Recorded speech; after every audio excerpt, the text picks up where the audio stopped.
Magandang araw mga kaibigan. Kumustahin naman natin ngayon ang kampanya ng Alyansa sa Bagong Pilipinas. Saan ba sila mag-rally ngayon? Kumusta sila? Kompleto pa rin ba? Ito, may post ang One News. Sabi, just in.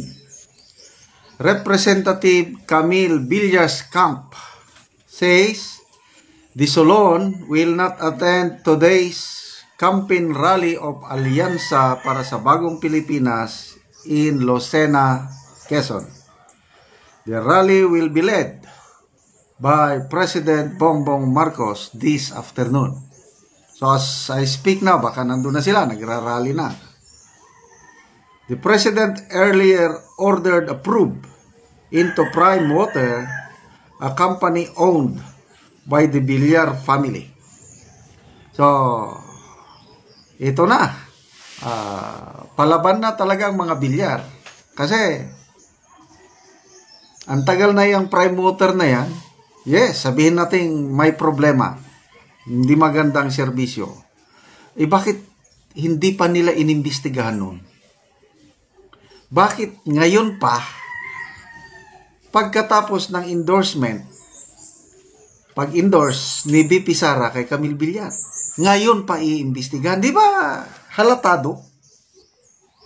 Agree ako niyan. Pag hindi maganda ang serbisyo, di imbestigahan. Ang tagal ng issue ito. Pinapabayaan lang Villar kasi kakampi, alyansa eh. So, hindi mag-attend. So, magbasa tayo sa mga comments muna, no? Lantaran na. Talagang palaban ng mga Villar. Rek Pepper, Alyansa tuluyan nang naging alis isa-isa. Tapos, labo-labo na sila. Gianpaolo. Tapos mag-attend si Villar sa Danau City, Cebu mamayang gabi kasama si Inday Sara. Ganun ba? Uy, grabe ito. Yes, mamaya sa CTU Danau. CTU, parang university ata ito. Pag ganito ang mangyari, granting kasi hindi ko sigurado. Comment lang yun. Alyansa Rally, Lucena, this afternoon. Nandun si PBBM. Wala si Camille Villar. Tapos doon siya mag-attend sa rally sa Danau, nandun si BP Sara. Klaro na. Talagang umalis na si Camille. Kasi may mga may rally noon, I don't know kung saan ba yun. After ng endorsement ni BP Sara kay Camille Villar, ayun, nag-attend pa rin si Camille sa isang rally. But after that, kahapon ba, the other day, yun na lang. Biglang nag-utos ang Pangulo na imbestigahan yung Prime Water. Meron pa noon yung balita, Comelec serve ng show cause order kay Camille Villar dahil daw alleged vote buying. So, ngayon, mag-a-attend si Camille Villar sa Danau. Nako, naloko na, wala na. Ito, meron ding post ang Inquirer. Sabi dito, look, Alyansa para sa pagbabago candidates hold press conference here in Lucena City, Quezon. Yan lilima na lang sila So, nasaan yung iba? Kaya tama yung comment na yung Alyansa naging alis, isa-isa. 5 na lang ang natira. Voltes 5 kung tawagin. So, ang mga nandito is ang mga naiwan. Benhor Abalos, Ping Lacson, Erwin Tulfo, Tito Soto, and Abi Binay. Sila na lang naiwan. Sila yung nag-press conference sa Lucena. So, ang mga wala, Senator Amy, nawala na. Camille Villar, wala na. Pia Cayetano, tahimik lang ito. Kailang.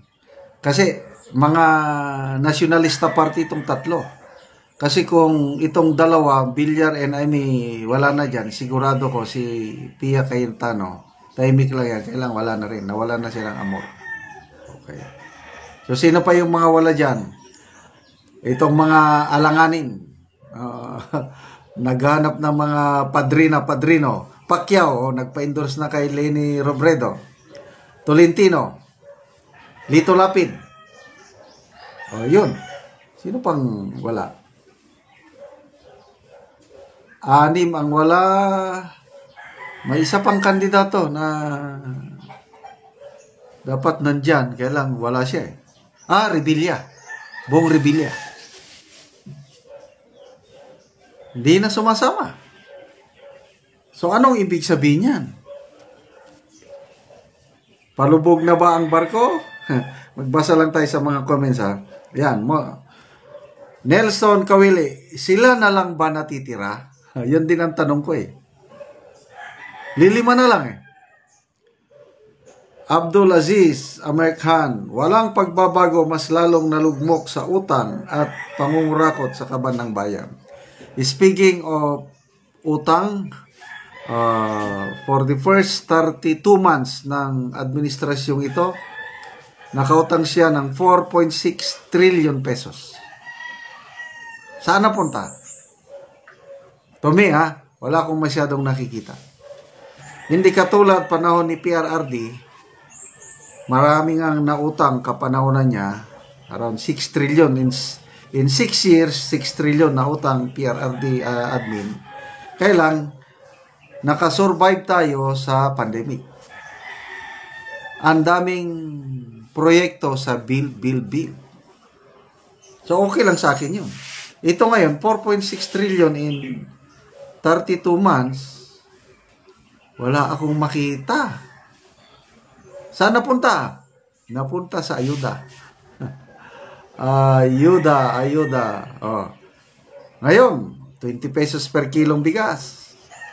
Abunuhan natin. Subsidize. May mukha pa ang Pangulo sa supo. Ang daming ang daming nag-react na bakit nandyan ang mukha ng Pangulo. Sarili ba niyang pera? Hindi ba pera ng taong bayan? Hindi ba taxes yun? Parang sarili nila eh. Doon mo makikita yung pagiging politiko ng administrasyong ito. So, good luck sa Villar camp na tuluyan ng hihiwalay sa alyansa, at good luck sa alyansa na naging alisan ng isa't isa, voltes 5 na lang ang natitira.